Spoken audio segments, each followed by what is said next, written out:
السلام علیکم ورحمۃ اللہ وبرکاتہ۔ الحمد للہ رب العالمین والصلاة والسلام علی النبی الامین، اما بعد۔ آج کل کے پرفتن دور میں اور سیاسی منظرنامے کو مد نظر رکھتے ہوئے اگر دیکھا جائے،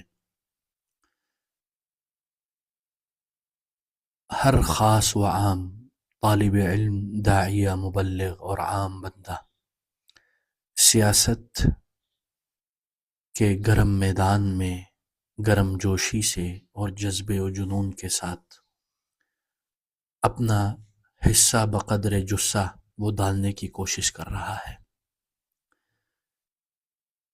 تو میں نے سوچا کہ اس ہاٹ اور گرم جنگی ماحول میں ایک ہوا کا جھونکا، ایک اور چیز کی طرف توجہ دلائے جائے جو ٹرینڈ چل رہی ہے، اس کے برعکس، اس ویو اور اس لہر کے الٹ یہ بات میں کرنے جا رہا ہوں۔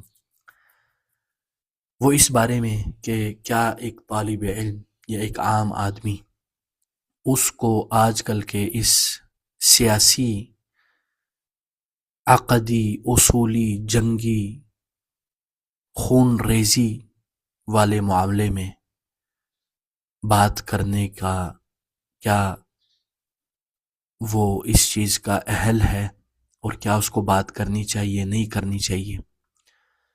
اس متعلق میں نے سوچا کہ میں بڑی خوبصورت کتاب ہے، میرے دل کے بڑے قریب ہے،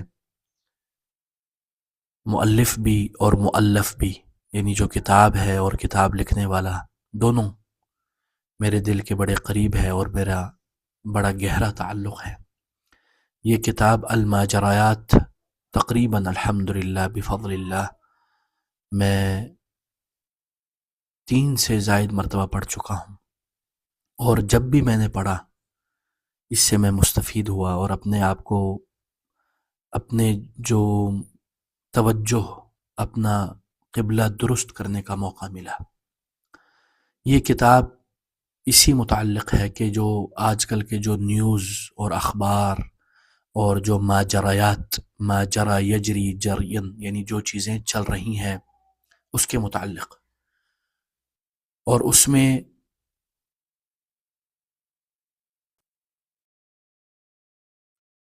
میں ایک طالب علم اور ایک داعیہ، مبلغ کا کیا کردار اور رول ہونا چاہیے، کیونکہ اس زمانے میں فتنے ابھر کر سامنے آ رہے ہیں اور بڑی تیزی سے آ رہے ہیں۔ پلک جھپکنے میں کئی معاملات ہو جاتے ہیں اور انسان فومو کا شکار ہوتا ہے، فیئر آف مسنگ، یعنی کوئی خبر یا کوئی چیز ہاتھ سے نکل جانے کے ڈر سے وہ ہر چیز پر نظر رکھنے کی کوشش کرتا ہے، اور خاص کر اس مبارک مہینے رمضان یہ بھینٹ چڑھ گیا اس جنگی ماحول کے۔ میں نہ اس پہ سیاسی تبصرہ کرنا چاہتا ہوں، نہ میں کوئی مبصر یا سیاستدان یا تجزیہ نگار یا ان چیزوں کا میں ماہر ہوں، لیکن میں نے سوچا ایک اس جانب بھی توجہ مبذول کرائے جائے، طلبہ کی، دعات کی، مبلغین کی اور عوام الناس کی، جس طرف ان کی نظر نہیں جا رہی، اور وہ ہے کہ اس مبارک بابرکت مہینے میں ہم لوگ کس چیز کی طرف نکل پڑے ہیں۔ میں یہ نہیں کہتا کہ امت کی فکر نہیں ہونی چاہیے، لیکن آج کل ہمارے پاس 2 انتہائیں موجود ہیں، 2 ایکسٹریمزم، لا افراط ولا تفریط ہونا چاہیے، 2 انتہاؤں سے بچنا چاہیے۔ ایک انتہا تو یہ ہے کہ گھر میں کسی کو کہوں مجھے سالن دیں، وہ مجھے لفٹ نہ کریں، گھر میں میری نہیں کوئی سنتا، لیکن میں سوشل میڈیا کا کنگ اور مشہور شخصیت ہوں، اور میں اپنی رائے یہ دوں کہ کیا امریکہ کو ایران پہ حملہ کرنا چاہیے تھا یا نہیں چاہیے تھا، یا ایران کو کیا کرنا چاہیے. جس کی اوقات گھر میں نہیں ہو اس کی ہم نے اوقات بنا دی ہے باہر. اس لیے سب سے پہلی بات تو ہمیں اپنی اوقات کا پتہ ہونا چاہیے، کیونکہ یہ نارسزم، ایگوئسٹک اور سیلف ورشپنگ کا زمانہ ہے، اتباع الہوا کا زمانہ ہے، فتنے کا زمانہ ہے. تو اس بارے میں بھی بات کرنی تھی کہ ایک انتہا تو یہ ہے کہ جس بندے کا کوئی عمل دخل نہیں وہ اس میں ایسا غرق ہے، یا ایک ایسا طالب علم جو مبتدی ہے جس کو ککھ نہیں پتا وہ اس میں غرق ہو چکا ہے.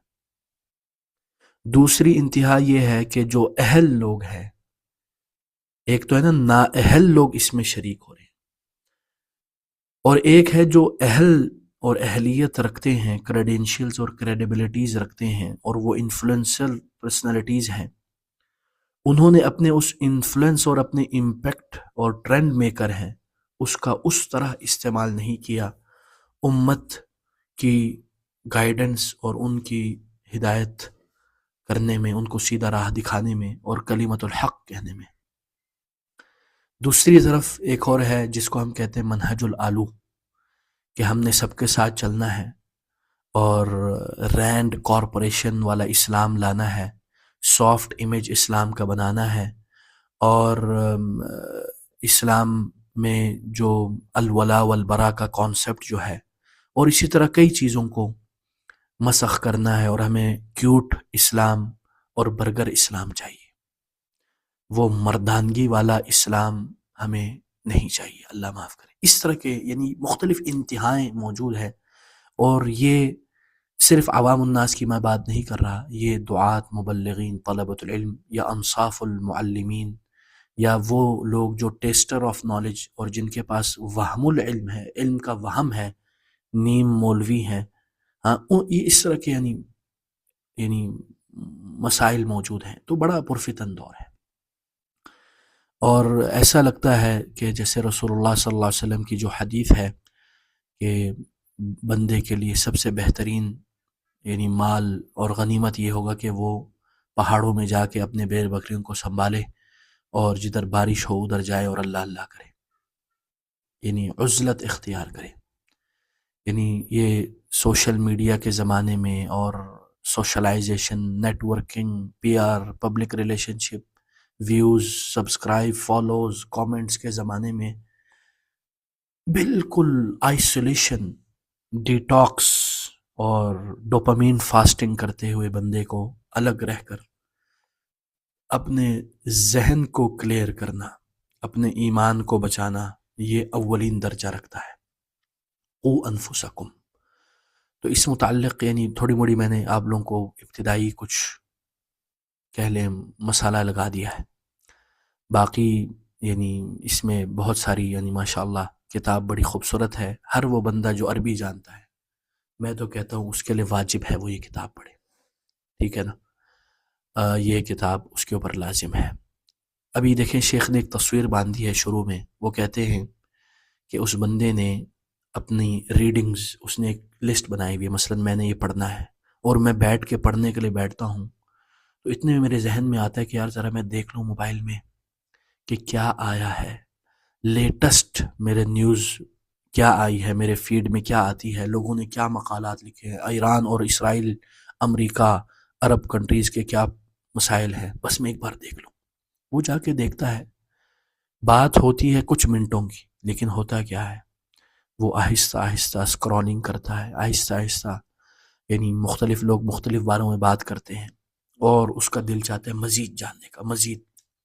انسان کے اندر ایک کریوسٹی ہوتی ہے، ایک اکتشاف کرنے کی کشش ہوتی ہے، تو وہ مزید ریسرچ کرتا ہے، مزید ماشاءاللہ محقق ہاں اس میں وہ جاتا ہے.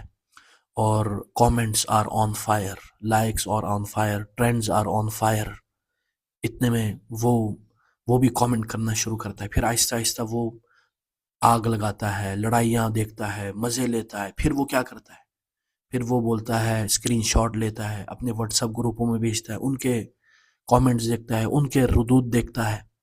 اتنے میں پتہ نہیں چلتا 2-3 گھنٹے گزر جاتے ہیں اور اس نے ایک صفحہ بھی نہیں پڑھا ہوتا اور اگلے نماز کا وقت ہو جاتا ہے اور وہ بڑا حزین ہو جاتا ہے، ریگریٹ ہوتا ہے، اس کو افسوس ہوتا ہے کہ میں نے کتنا ٹائم ضائع کر دیا۔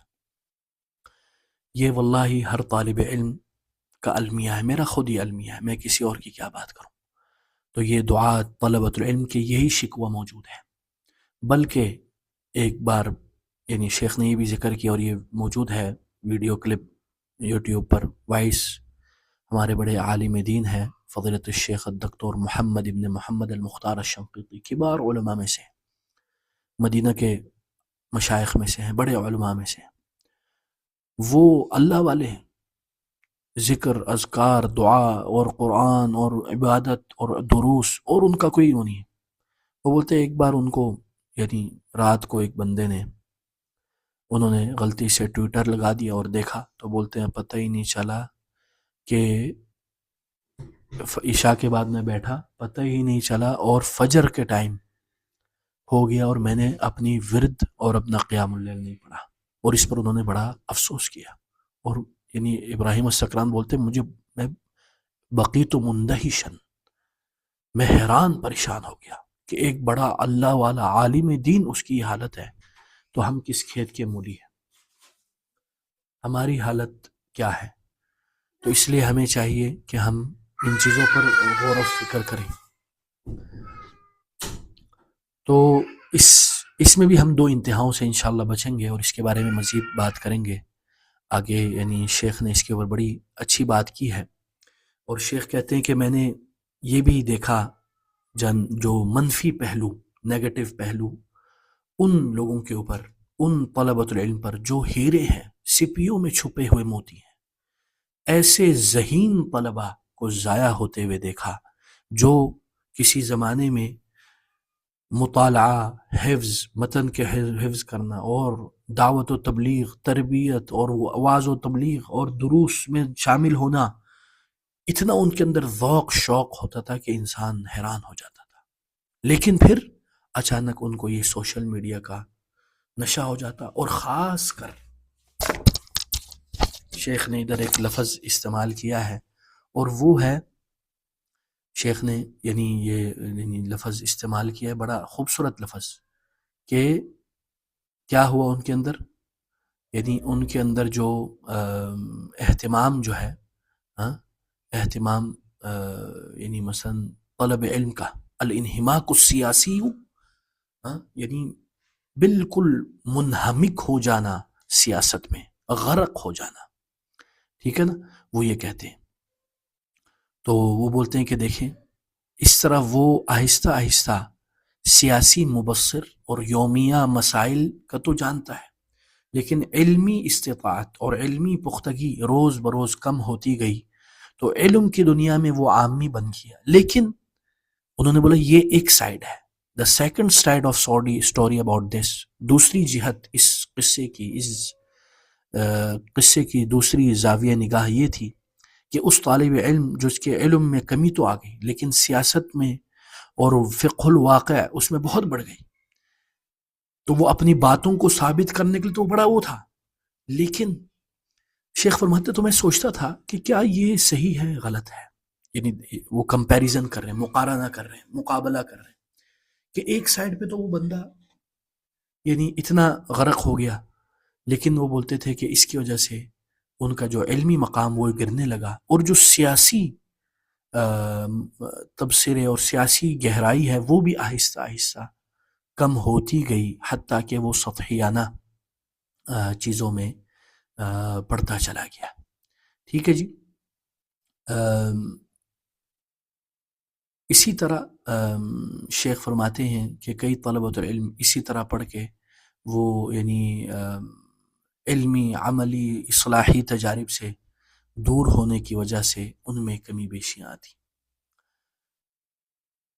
تو شیخ یہ کہتے ہیں یعنی کہ اس مسئلے کا علاج مرکب ہے۔ مرکب کا کیا مطلب؟ یعنی کئی ایلیمنٹس اور کئی چیزیں اس کے اوپر یعنی جاتے ہیں، اور اس کے اوپر غور و فکر کرنے کی ضرورت ہے۔ اور آگے شیخ نے اس کے اوپر مزید روشنی ڈالتے ہیں. سب سے پہلی وہ بات یہ کہتے ہیں کہ یہ جو مسئلہ ہے یہ نقد لظاہرۃ مغالات و افراط فی اصل صحیح مطلوب، یعنی ایک صحیح اصل جو صحیح چیز ہے، جو ایک ٹول ہے، اس کے استعمال کرنے میں غلو اور افراط اور ایکسٹریمزم آ جاتی ہے. تو شیخ فرماتے میرا یہ مطلب نہیں کہ اس کو بالکل ہی ختم کر دے، بالکل ہی اس کے بارے میں نہ کیا جائے، لیکن وہ کہہ رہے ہیں کہ اس کے متعلق میں نے 5 فریم بنائے ہیں، 5 بریکرز، 5 حدود اور پیمانے جس سے آپ اپنے آپ کو ان حدود اور پیمانوں میں ڈال سکتے ہیں اور اس سے آپ اپنے آپ کی اکاؤنٹیبلٹی اور فیکٹ چیک اور اپنا محاسبہ کر سکتے ہیں. اور وہ 5 چیزیں کیا ہیں؟ التمییز بین فقہ الواقع والغرق فی الواقع، التمييز بين المتابعة المتفرجة والمتابعة المنتجة، التمييز بين المتابعة زمن التحصيل والمتابعة زمن العطاء، التمييز بين توظيف الآلة والارتهان للآلة، والتمييز بين فصل السياسة ومرتبة السياسة. یہ بڑی خوبصورت، یعنی میں سمجھتا ہوں یہ لب لباب اور زبدۃ الزبدہ ہے اس کتاب کا. تو یہ اس کے اوپر ہم تھوڑا فوکس کریں گے، پھر ہم ختم کرنے کی کوشش کریں گے. نمبر 1، التمییز بین فقہ الواقع والغرق فی الواقع، یعنی کئی لوگ، یعنی یہ 2 انتہا ہے، ایک ہے فقہ الواقع، ایک ہے غرق فی الواقع. ہاں، یعنی انسان بولتا ہے میں نے فقہ الواقع کرنا ہے. آج کل یہ کہتے ہیں، بولتے ہیں شیخ مجھے ریئلٹیز کا بھی پتہ ہونا چاہیے، ہمارے ارد گرد کیا ہو رہی ہے ہمیں پتہ ہونا چاہیے، فقہ الواقع ہونا چاہیے. ماشاءاللہ یہ ایک ٹرمینالوجی اور ایک اصطلاح کا پتہ چل جاتا ہے، اس نے ہر جگہ پہ اس کو چسپاں کرنا ہوتا ہے، ہر جگہ پہ اس کو چپکاتا ہے، شیخ فقہ الواقع ہونا چاہیے، فقہ الواقع. اللہ کے بندے فقہ الواقع ہونا چاہیے، ٹھیک ہے، لیکن فقہ الواقع کے نام پہ غرق فی الواقع ہو جاؤ گے تو آپ کا بیڑا غرق ہو جائے گا. ٹھیک ہے نا، اس میں کوئی شک نہیں. علماء یہ کہتے ہیں الحکم علی الشیء فرع عن تصورہ، یہ ہمارا ایک قاعدہ ہے کہ کسی چیز کے اوپر حکم لگانے سے پہلے اس کے بارے میں پتہ ہونا چاہیے.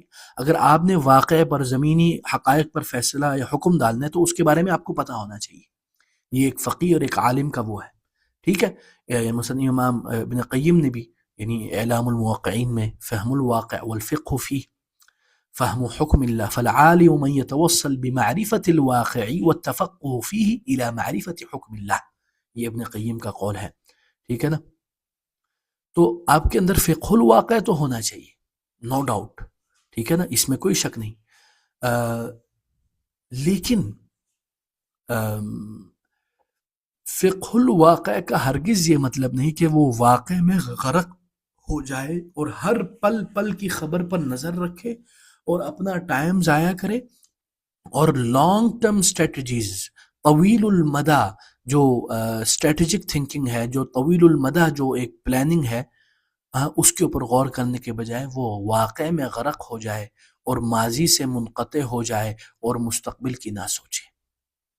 تو یہ فرق ہے فقہ الواقع الغرق فی الواقع میں، ٹھیک ہے نا. تو اس لیے انسان کو ان دونوں میں یعنی کئی بار ایسا ہوتا ہے بندہ فقہ الواقع میں جاتے ہوئے شعوری لا شعوری طور پر وہ ہر پل کی خبر پر نظر رکھنے رکھتا ہے اور اپنے آپ کو روک نہیں پاتا. انسان کو اپنے آپ کو روکنا بہت مشکل ہے. اسی طرح دوسری چیز المتابعۃ المتفرجہ والمتابعۃ المنتجہ، اس کا کیا مطلب ہے؟ یعنی شیخ فرماتے کہ کئی طلبۃ العلم اور بہت سارے لوگ جو اصلاح اور دعوتی تبلیغی اور عام مسلمان، وہ فکری اور سیاسی چیزوں کو فالو اپ کرتے ہیں، اس کے اوپر نظر رکھتے ہیں، اور یعنی اتنا زیادہ وہ چیزوں کو جاننے کی کوشش کرتے ہیں. یہ ہے متابعہ، فالوئنگ. المتفرجہ just for the sake of following, یعنی بس وہ دیکھتا ہے دیکھنے کے لیے، بس اپنی ایک کیوریوسٹی ختم کرنے کے لیے، یعنی اس میں کوئی پروڈکٹیوٹی یا مثبت پہلو نہیں ہے. اچھا، ایک ہوتی ہے دوسری، شیخ نے فرمایا المتابعۃ المنتجہ. المتابعۃ المنتجہ کا کیا مطلب ہے؟ یعنی المتابعۃ المنتجہ کا مطلب ہے کہ انسان اس چیز کے اوپر پروڈکٹیو فالوئنگ اپ، یعنی وہ پروڈکٹیو ہے، وہ دیکھ کر کوئی چیز ایجاد کرتا ہے، کوئی مقالہ لکھتا ہے، کوئی اچھی چیز، کوئی اپنا ایک پروڈکٹیو کنٹریبیوشن ڈالتا ہے. اپنی ایک یعنی اس میں کوئی اضافہ کرتا ہے اور اس اضافے کی وجہ سے ارض الواقع میں کچھ نہ کچھ فرق آ جاتا ہے، یا فرق ہونے کی امید یا غلبۃ الظن اور غالب گمان ہوتا ہے. ٹھیک ہے، یہ ہو گیا دوسری کیٹیگری، دوسرا فریم ورک. تیسرا انہوں نے فریم ورک جو بتایا ہے، التمییز بین المتابعۃ زمن التحصیل والمتابعہ زمن العطاء. یعنی بولتے ہیں کہ جو بندہ فالو کرتا ہے ان چیزوں کو، غور و فکر سے دیکھتا ہے اور اس کو دیکھتا رہتا ہے کیا نہیں خبر آئی. ایک ہے زمن التحصیل. زمن التحصیل مطلب میں ابھی طالب علم ہوں، ابھی میں ابتدا میں ہوں، ابھی میں اپنے گولڈن ایرا اور گولڈن ایج میں ہوں، میں اپنے سنہری جوانی میں ہوں. ابھی مجھے سوشل میڈیا بند کر کر علم میں غرق اور ختم اور اپنے آپ کو فنا کر دینا چاہیے. لیکن اس میں جانے کے بجائے وہ کیا کرتا ہے، وہ تحریکیت اور موومنٹ اور بولتا ہے میں نے انقلاب لانا ہے، میں نے اقامت دین کرنا ہے، اور طہارت کے مسائل نہیں پتا، بنیادی عقائد کا نہیں پتا، بنیادی جو علم الواجب جو ہے، اس نوجوان جو خلافت قائم کرنے کی بات کرتا ہے اس کو بنیادی واجب علم کا نہیں پتا. آپ ذرا سوچیں نا. ہاں تو یہ بڑا مسئلہ ہے. تو ایک بندہ جو ابھی ابتدا میں ہے اس کو اس میں پڑھنے کی کیا ضرورت ہے. ٹھیک ہے، اب ایک دوسرا بندہ ہے جو ماشاء اللہ علم حاصل کر کے ایک مقام پہ پہنچا ہوا ہے، ایک مدرس ہے، ایک عالم دین ہے، اور اس کا معاشرے میں ایک مقام ہے، اور معاشرے میں اس کی بات سنی جاتی ہے، اور اس کی یعنی اس کو اس میں شرکت کرنے کا یعنی موقع دیا جاتا ہے. تو وہ اس میں اس کو فالو اپ رکھے، اس کو پتا ہونا چاہیے کیا چل رہا ہے کیا نہیں چل رہا. ٹھیک ہے نا. تو یہ یاد رکھے. تو یہ طالب علم کے لیے. اسی طرح چوتھی چیز شیخ نے فرمایا توظیف الآلۃ والارتہان للآلہ. کیا مطلب اس کا؟ اس ٹول کو، اس ڈیوائس کو آپ نے استعمال کرنا ہے اپنے نفع بخشی کے لیے، اپنے فائدے کے لیے. یعنی اس آلے کو، اس ٹول کو، اس چھری کو آپ نے سیب کاٹنے کے لیے استعمال کرنا ہے، نہ کہ آپ اس چھری کی عبادت کرنے لگ جاؤ. والارتہان للآلہ، نہ کہ آپ اس آلہ یا اس ڈیوائس کے آپ مرتہن ہو جاؤ اور آپ اس کے انڈر آ جاؤ، اور بجائے کہ وہ آپ کے تابع ہو آپ اس ڈیوائس کے تابع ہو جاؤ. پانچویں چیز جو شیخ نے اس میں مزید بات کی ہے فصل السیاستی و مرتبۃ السیاستی. یعنی سیاست کا میں ایز اے طالب علم مبتدی میرا کیا اس میں کیا لیول آف یعنی مداخلت ہوگی، اس میں کتنا اس میں میری کیا وہ سیاست ابھی میری زندگی کے پرائرٹیز اور فقہ الاولویات میں سے ہے یا نہیں. یہ بہت ضروری ہے. ٹھیک ہے نا.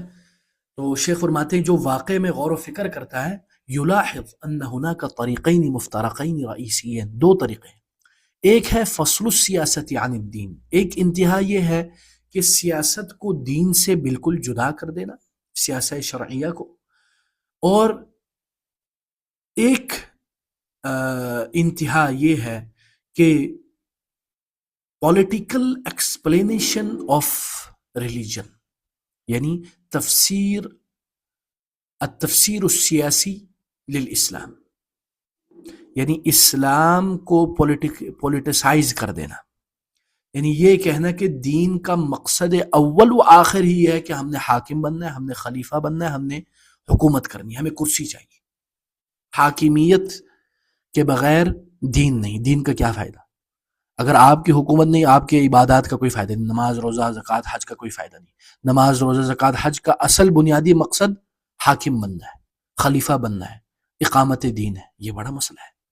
تو یہ دو انتہا ہیں، ایک لبرلزم کی انتہا، سیکولرزم کی انتہا، ایک جو ہماری پولیٹیکل اسلام کی انتہا. یہ سمجھنا کہ political life is the main purpose of the religion. تو یہ دو انتہا ہیں. تو یہ بہت ضروری ہے کہ انسان ان فریم ورک کے اوپر نظر رکھے، ان اتجاہات کے اوپر نظر رکھے. تو اگر ایک بندہ جو ہے وہ سیاست کا متخصص ہے، اسپیشلسٹ ہے، تو وہ تو نظر رکھے گا ان چیزوں پر. ہاں ایک بندہ اس چیز کا کیپیبل ہے، اس کے اندر اہلیت ہے، فقہی احکام یا خبرہ یا جو بھی مثلا آپ کہہ لیں، وہ ان چیزوں میں دیکھتا ہے، غور و فکر کرتا ہے. لیکن ایک بندہ جو یہ سمجھتا ہے کہ اصلاح کی چابی صرف اور صرف سیاسی پولیٹیکل ایکٹیویزم ہی ہے اور کوئی اصلاح کا راستہ نہیں، تو یہ بڑا پرابلمٹک آرگومنٹ اور آئیڈیالوجی ہے.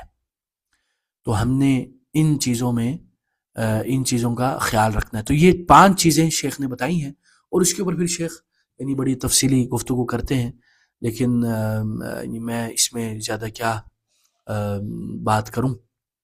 اور یعنی اس میں شیخ نے یعنی پھر اپنی بنیادی جو ماجریات کے متعلق بات کرتے ہیں، اور اسی طرح یعنی ابن قیم کی باتیں لاتے ہیں کہ اصل فکر، اصل سوچ تو آپ نے آخرت کی سوچنی ہے، دنیا کے مصالح کے بارے میں، اور کیسے دنیاوی مصالح کو پا کر آخرت کو پاک کیا جائے اور آخرت کی کامیابی حاصل کی جائے، اور دنیاوی جو مسائل میں پڑھ کر اپنے قلب اور دل کی صفائی کو گندلا کرنا یا گندگی سے بھرپور اس کو کر دینا، تو یہ نہیں ہونا چاہیے. اسی لیے یعنی شیخ نے اس حدیث کا بھی ذکر کیا کہ جس میں رسول اللہ صلی اللہ علیہ وسلم کی طرف یہ روایت ہے منسوب، ان اللہ یحب العبد التقی الغنی الخفی، اللہ تعالیٰ اس بندے کو پسند کرتا ہے کہ جو اللہ والا ہے، متقی ہے، غنی ہے، غنی النفس ہے، اور خفی ہے، چھپا ہوا ہے، اپنی گمنامی میں رہ کر وہ کام کرتا ہے. اہل هذه الطبقه اثقل شيء عليهم البحث عن ما جرائت الناس، یہ جو اللہ والے ہوتے ہیں چھپے ہوئے لوگ، ان کے لیے سب سے بری، ان کے لیے سب سے بھاری چیز یہ ہوتی ہے کہ وہ لوگوں کے حال احوال کے بارے میں سوچے، اور ان کے احوال کے بارے میں، اور ان کے لیے یہ بہت یعنی گراں گزرتا ہے. کیوں؟ کیونکہ وہ مشغول ہیں. المشغول لا یشغل، وہ اس بارے میں مصروف ہے کہ اللہ میں آخرت میں کیسے جاؤں گا، میں تجھے کیسے راضی کروں گا، اور تیری رضامندی کا حصول کیسے ہوگا، اور یہ دس از دا پرائرٹی، یہ ہے ہماری اہم چیز، یہ ہونی چاہیے، بجائے کہ یہ کہ ہم ذکر الناس میں لگیں، وہ احوال الناس قیل والقال میں لگیں. ٹھیک ہے. تو شیخ نے ان چیزوں کا ذکر کیا. اسی طرح ابو حامد الغزالی نے جو ماجرایات کے متعلق بات کی ہے، وحد الکلام فی ما لا یعنیک، یعنی وہ بات، وہ اس کلام کے حدود جو آپ کے لیے آپ کے لیے مفید نہیں ہے. انت تتکلم بکلام لو سکت عنہ لم تأثم، یعنی وہ بات آپ کو نہیں کرنی چاہیے کہ اگر آپ خاموش ہو جائیں تو اس سے آپ کو گناہ نہیں ملے گا. یعنی اگر آپ بات نہیں کریں گے تو گناہ نہیں ملے گا، بات کریں گے تو گناہ نہیں ملے گا، تو اس سے پھر خاموش رہنا چاہیے. یہ انہوں نے کرائٹیریا یا سٹینڈرڈ انہوں نے بنایا ہے کہ اگر میں بات کروں گا، ان تتکلم بکلام لو سکت عنہ لم تأثم، کہ ایسی بات کرنا جس کے کرنے سے آپ کو گناہ نہیں ملے گا. نہیں، یعنی ان تتکلم بکلام، ایسی بات کرنا، لو سکت عنہ، اگر آپ خاموش ہو جائیں اس سے، لم تأثم، تو آپ کو گناہ نہ ملے. تو ایسی بات کرنی نہیں چاہیے جس میں نہ کوئی فائدہ ہو. تو کیا فائدہ؟ آپ کی باتوں سے کون سا کوئی مجاب انقلاب آ جائے گا. ٹھیک ہے جی. تو اس لیے وہ کہتے ہیں کہ اصل میں یہ ہے فالحرص علی معرفت ما لا حاجت به الیہ، یعنی جس چیز کی آپ کو حاجت نہیں ہے اس میں پڑھنے کی ضرورت نہیں اپنی. ٹھیک ہے نا. یعنی دیکھیں نا، اس میں پھر انہوں نے بہت سارے اقوال پیش کیے ہیں. میں بس اصل میں چاہتا کہ بس میں تھوڑا سا اس کے اوپر سے ہم گزر جائیں. ٹھیک ہے نا. انہوں نے پھر اس کو لہو الحدیث میں بھی گھسایا، یعنی داخل کیا، وَمِنَ النَّاسِ مَن يَشْتَرِي لَهْوَ الْحَدِيثِ. ٹھیک ہے جی. اور اسی طرح القیل والقال، جیسے کہ رسول صلی اللہ علیہ وسلم کی طرف حدیث ہے کہ ان اللہ کرہ لکم ثلاث، 3 چیزیں اللہ کو ناپسند ہیں. ایک قیل والقال، قیل وقال، وکثرت السؤال واضاعت المال. ٹھیک ہے. قاضی عیاض نے اس کے اوپر قیل والقال کے اس میں شرح کیا کیا ہے، الخوض فی اخبار الناس وحکایات ما لا یعنی من احوالهم، ما لا یعنی یعنی من احوالهم، یعنی لوگوں کے اخبار میں، لوگوں کے حکایات کی طرف جانا، اور ایسی یعنی چیزوں میں پڑ جانا. تو اس لیے انسان کو ان چیزوں سے گریز کرنا چاہیے. ٹھیک ہے جی. پھر انہوں نے ادھر یعنی ہسٹوریکل طور پر انٹرنیٹ ایڈکشن ڈس آرڈر، اضطراب و ادمان الانٹرنیٹ، یعنی جو انٹرنیٹ پہ لگے رہنے کے نشے اور اس کے نقصانات.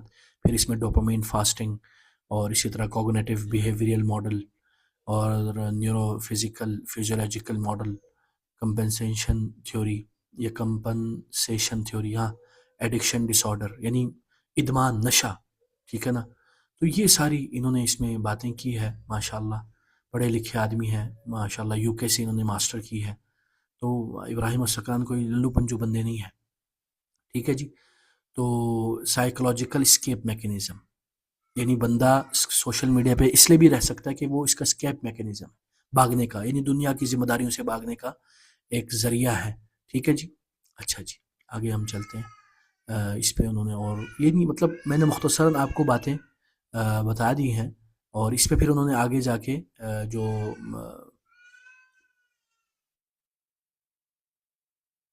اس پہ انہوں نے آگے جا کر یعنی بہت سارے صفحات ہیں.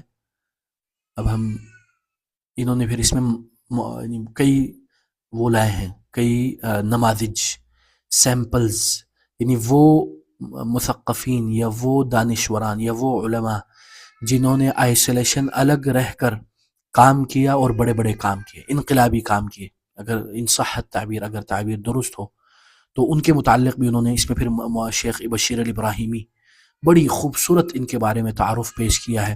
ان کے بارے میں ضرور بندے کو پڑھنا چاہیے، بشیر الابراہیمی اور اسی طرح عبد الحمید ابن بادیس. اللہ اکبر، کیا خوبصورت، اور ان کا زبان بھی اعلیٰ، ٹھیک ہے نا. تو اس لیے انسان کو یعنی اس میں انہوں نے ان کے بارے میں بات کی کہ کیسے وہ اکیلے رہ کر انہوں نے علم حاصل کیا، یعنی اور وہ اغراق فی السیاسہ سے بچتے تھے، اور اس پر انہوں نے بڑی باتیں کی ہیں. یعنی اور انہوں نے جو کولونائزیشن، فرینچ کولونائزیشن جو استعمار تھی، اس کے خلاف یہ ڈٹ کے کھڑے ہوئے ماشاءاللہ. یعنی بڑے اللہ والے اور عالم دین تھے، اور انہوں نے ان کا ایک انٹینسو روٹین تھا. انٹینسو یعنی بہت زیادہ سخت ان کا روٹین ہوتا تھا. 7 سال، دیکھیں نا، 7 سال بولتے ہیں کہ 7 سال کی عمر میں میرے ابو نے مجھے میرے چچا کے حوالے کر دیا، اور میں سوتا ہی نہیں تھا، وہ میرے پیچھے لگے رہتے تھے. صبح شام میں قرآن پڑھتا اور باقی چیزیں پڑھتا اور سناتا، حتیٰ کہ وہ مجھے 1 منٹ بھی نہیں چھوڑتے علمی فائدے کے بغیر. دیکھیں نا، اور آئسولیشن، بالکل آئسولیشن دنیا سے. اور اس طرح انہوں نے میرے خیال میں کئی عرصہ وہ اسی طرح انہوں نے علم حاصل کیا، اور کئی فنون پر کئی کتابیں. 7 سال سے 9 سال میں انہوں نے قرآن حفظ کیا، اور الفیہ ابن مالک یاد کیا، کافیہ یاد کی، الفیۃ العراقی فی السیر والاثر یاد کی، جامع الاصول فی الاصول یاد کی، تلخیص المفتاح للقزوینی یاد کی.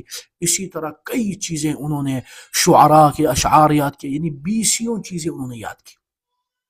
یعنی وہ شروع میں جم کے انہوں نے یعنی ماشاءاللہ یاد کی، یعنی چیزیں 3 4 10 ہزار اشعار، ابیات. اور اس میں انہوں نے پھر بشیر الابراہیمی کی تعریف اور ان کا اصلاحی جو مشروع ہے وہ بڑا ہی نرالا ہے. میں سمجھتا ہوں آج کل یہ قریب کی بات ہے، کوئی پرانی بات نہیں ہے. یہ العالم المصلح، یہ وہ عالم ہے جنہوں نے اصلاح کی، اور ان کے اصلاح نظر آتی ہے اور نظر آئی بعد میں، اور لوگوں نے دیکھا. تو اس لیے ان کے بارے میں پڑھنا چاہیے کہ کیسے انہوں نے آئسولیشن میں رہ کر جو دنیا کے خبر اور اخبار کے بغیر انہوں نے یعنی ماشاءاللہ، اور سیاسی گہما گہمی میں بھی یہ گئے، لیکن اس میں بھی ایک فریم ورک، ایک محدود پیمانے میں، نہ کہ اس میں وہ غرق ہو گئے. ٹھیک ہے نا. اسی طرح ان کے ساتھی ہیں عبد الحمید ابن بادیس، ان کے بارے میں پڑھے، ان کے بارے میں بڑی خوبصورت کتاب ہے، اس کے اوپر بھی میں نے ویڈیو بنائی ہے، بک آن دا روڈ، التجربہ الاصلاحیہ عبد الحمید البادیس. ہاں، وہ ضرور دیکھیں، واللہ بڑی زبردست بہترین ان کا یعنی یہ تجارب المصلحین، جو مصلح اصلاح کرنے والوں کے تجارب سے فائدہ اٹھانا چاہیے. وہ کن تجارب سے گزرے، ان سے کیا غلطیاں ہوئی، کیا نہیں ہوئی. ٹھیک ہے نا. اسی طرح انہوں نے صوفیوں کے خلاف، جو غلاۃ الصوفیہ، ان کے خلاف بھی شیخ نے یعنی محاذ کھڑی کی ہوئی تھی.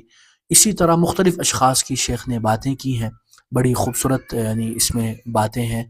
ٹھیک ہے جی. اور اسی طرح انہوں نے لباب السیاستی و قشور السیاسہ، یعنی سیاست کے چھلکوں میں پڑھنے کے بجائے سیاست کی بنیاد میں، اور وہ کیا تھا، بنا الامہ، امت کو تیار کرنا. بچوں کے لیے ان کا حلقہ ہوتا تھا، بڑوں کے لیے، عورتوں کے لیے، نوجوانوں کے لیے، بزرگوں کے لیے، طلبۃ العلم کو تیار کیا. یعنی ایسے شخصیت تھے کہ انسان حیران ہو جاتا. ٹھیک ہے نا.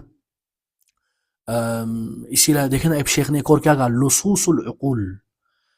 لصوص العقول، دا تھیف آف برینز یعنی عقل کے چور، وہ چور جو عقل چھین لیتے، عقل لے لیتے ہیں، عقل مندوں کو، سپیوں میں چھپے ہوئے موتیوں کو اچک لیتے ہیں، وہ کون؟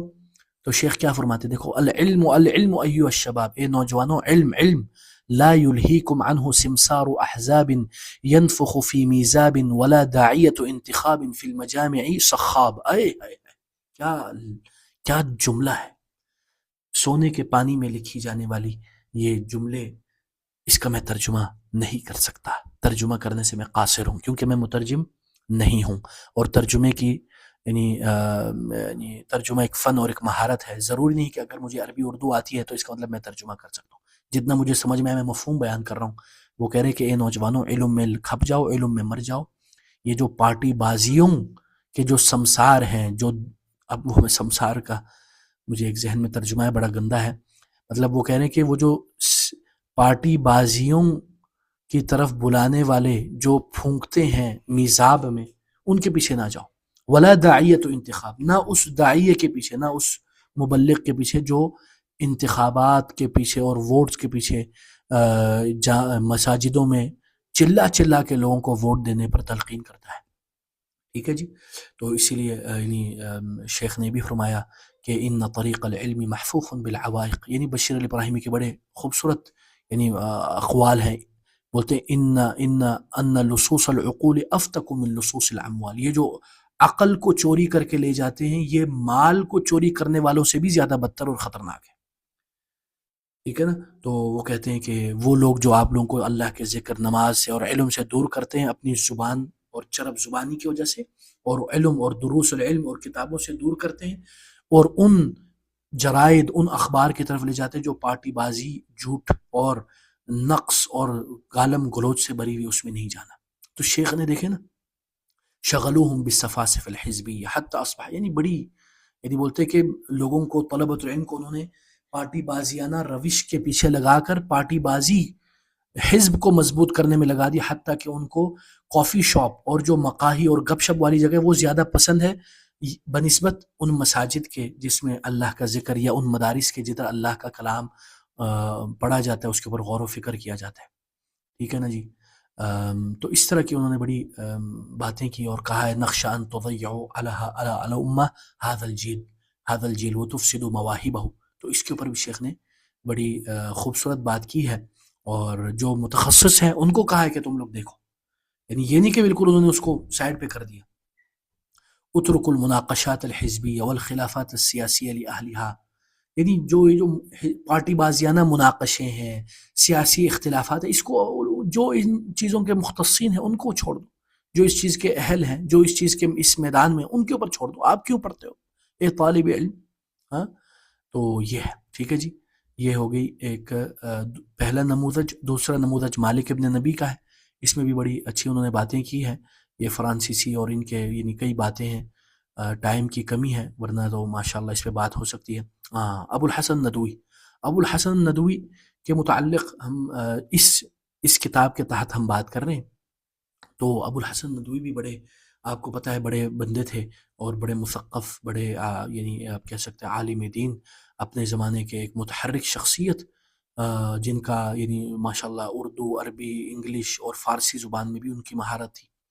اسی طرح یعنی انہوں نے یعنی جو شیخ تقی الدین الہلالی رحمہ اللہ پر بھی پڑھا، یعنی ٹھیک ہے نا، اور اسی طرح آپ کہہ سکتے ہیں انہوں نے ندوۃ العلماء بھی پڑھا، ندوۃ العلماء میں پڑھایا بھی، اور انہوں نے بڑی اچھی اچھی کتابیں بھی لکھی ہیں، ماذا خسر العالم بانحطاط المسلمین، اسی طرح کئی کتابیں لکھی ہیں۔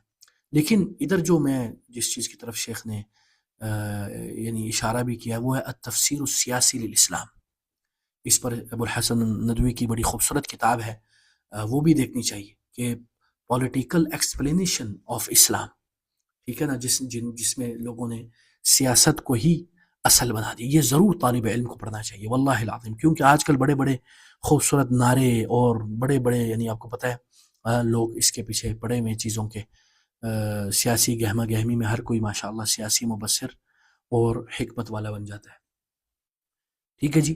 تو ابو الحسن ندوی کے بارے میں بھی انہوں نے یہ لکھا ہے کہ یہ التفسیر السیاسی للاسلام انہوں نے کتاب لکھی ہے اس بنیاد پہ کہ دیکھا کہ بہت سارے نوجوان جو ہیں وہ سیاست میں اتنے مگن ہو گئے ہیں کہ وہ اس طرح نہیں کام کر پا رہے جس طرح کرنا چاہیے. ٹھیک ہے. اور پھر ادھر انہوں نے بتایا کہ جو ابوالحسن ندوی کی جو کتاب ہے یہ مودودی کے خلاف انہوں نے لکھی تھی ایک انداز میں جو ان کی جو سوچ ہے اس کے بارے میں. ٹھیک ہے. اور اسی طرح یعنی اور بھی اس میں تفصیلات انہوں نے لکھا ہے کہ مودودی نے کیا کیا کہا اور کیا نہیں کہا. ٹھیک ہے جی. اچھا جی. اسی طرح یعنی انہوں نے عرب ملوک اور بادشاہوں کو بھی نصیحت کی. ٹھیک ہے جی. یہ بڑی خوبصورت بات ہے. وفرق كبير أيها السادة بين الغاية التي تقصد والنتيجة التي تظهر ويظهر هذا الفرق في نفسية العامل والساعي. فالذي يقصد الحكومة يتوانى ويقعد إذا لم ينلها أو انقطع عمله فيها ويشتغل بها عن الدعوة ويطغى إذا نالها. وخطر على كل جماعة تتكون عقليتها بحب الحكومة والسعي لها أن تقعد عن الجهاد في سبيل الدعوة أو تنحرف وتزيغ في قصدها لأن أساليب الوصول إلى الحكومة تخالف أساليب الدعوة. کیا خوبصورت بات ہے. اسی لیے یعنی آپ لوگوں کو اس کے اوپر یہ کتاب ضرور پڑھنی چاہیے. جنایت الاسالیب الصناعیہ والمصطلحات السیاسیہ علی فہم النبوۃ والانبیاء. بڑی خوبصورت. یعنی یہ ضرور آپ لوگ پڑھیں انشاءاللہ. اس سے آپ لوگوں کو فائدہ ہوگا. ٹھیک ہے جی. منہج افضل فی الاصلاح للدعاة والعلماء. ابوالحسن ندوی کی ایک رسالہ ہے. ٹھیک ہے جی. آگے چلتے ہیں.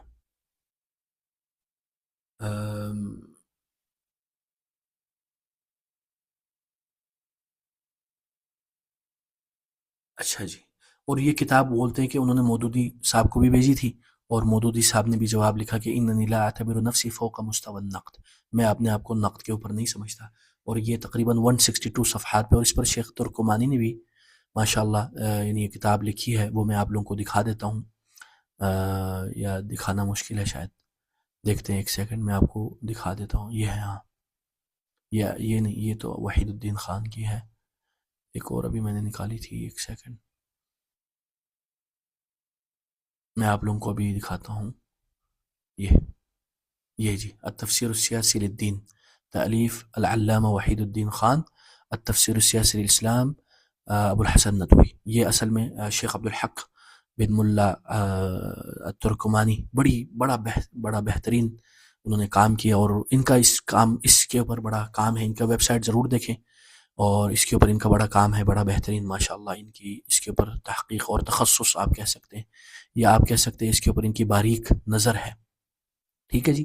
ہم واپس چلتے ہیں اپنے اس کے اوپر. اسی طرح یعنی ابوالحسن ندوی کے بارے میں بات ہو گئی.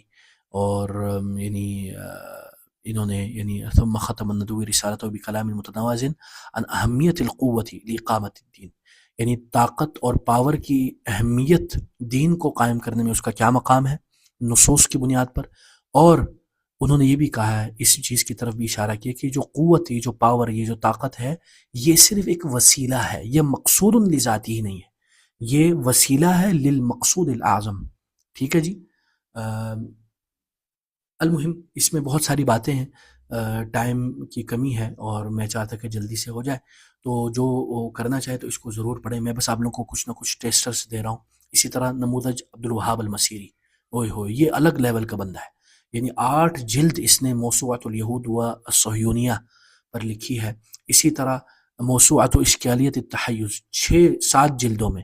اسی طرح العلمانیہ الجزئیہ والعلمانیہ الشاملہ 2 جزءوں پر. اسی طرح ان کی رحلت الفکریہ 7. بڑی بہترین چیزیں ہیں, یہ دماغ کھول دیتی ہے, فکری چیزیں ہیں. وہ الگ معاملہ ہے, ان کے کچھ چیزیں محل. دیکھیں جب بھی ہم کسی بندے کے بارے میں بات کرتے ہیں یا اس کو ریکمنڈ کرتے ہیں, دیٹ ڈزنٹ مین کہ ہم ان کو ہر زاویے سے ان کے اوپر متفق ہیں, بلکہ ہم ایک مخصوص زاویے سے بات کر رہے ہوتے ہیں. تو کبھی بھی اس کو کوئی بھی بندہ معصوم عن الخطا نہیں ہے. جب ہم کسی بارے میں کسی شخص کے بارے میں کچھ کہتے ہیں تو اس کا ہرگز یہ مطلب نہیں ہوتا کہ ہم اس کی ہر چیز سے متفق ہیں. ٹھیک ہے جی.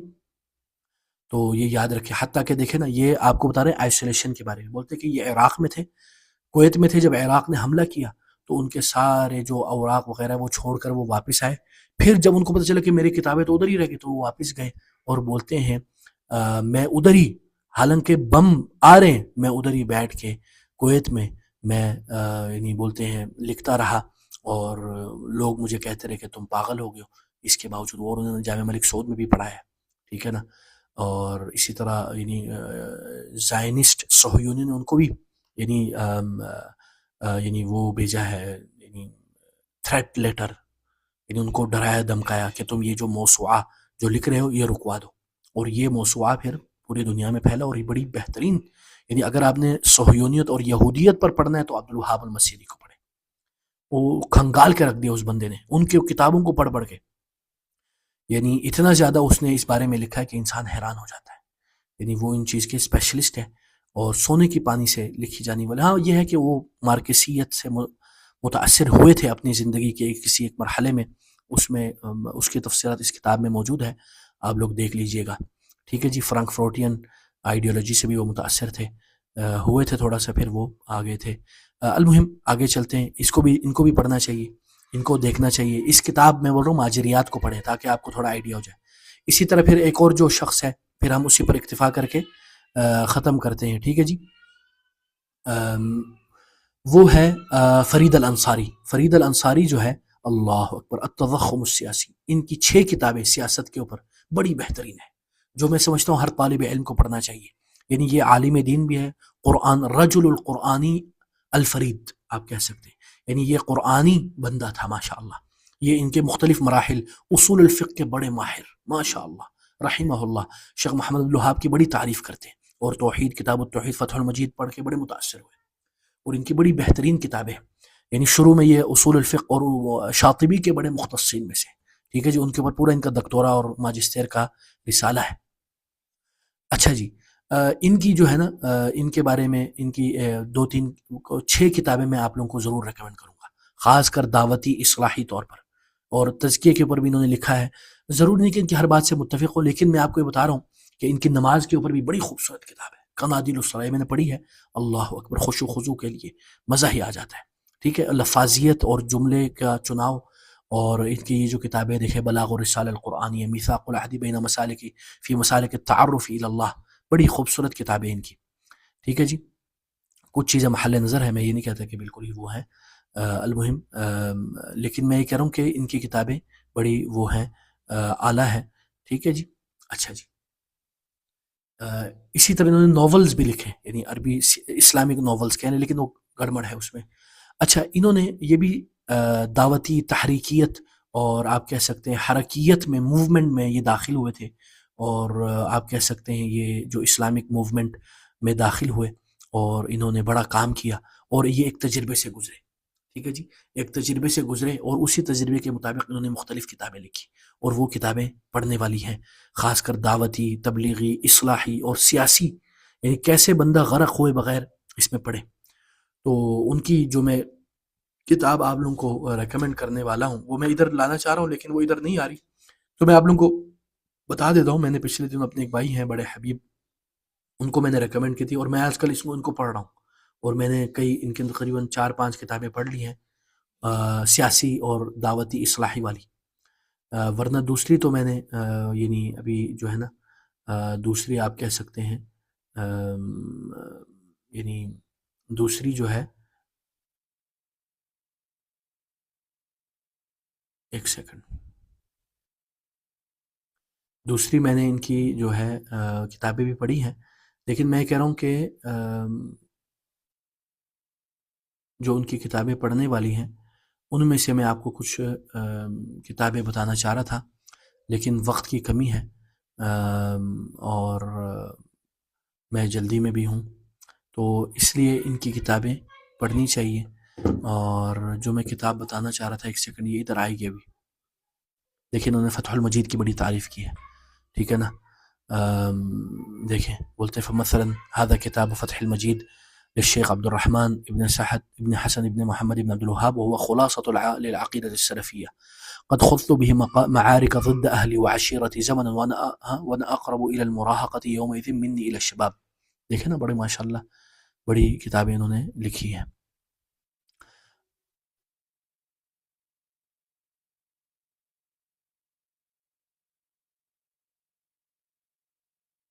اچھا جی.